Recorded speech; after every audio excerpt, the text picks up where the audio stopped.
how to add authentication to your HTTP request in your n8n workflow.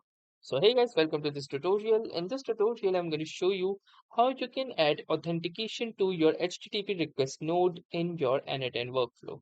So for that, as you can see, I have the sample workflow right here with the HTTP request node right in the middle. So we will be attempting to add authentication to this particular node. So for that, simply double click onto this, and once you do, you will see this authentication option. Simply click onto this option, and from here, either choose the predefined credential type. This means it says we have already implemented auth for many services so that you don't have to set it up manually. And then we have a generic credential type, which means that it is fully customizable. Choose between basic, header, auth, OAuth2, etc. If you select this, you need to select the general auth type like basic auth, bearer auth, custom auth, digest auth, and many more as you can see from here.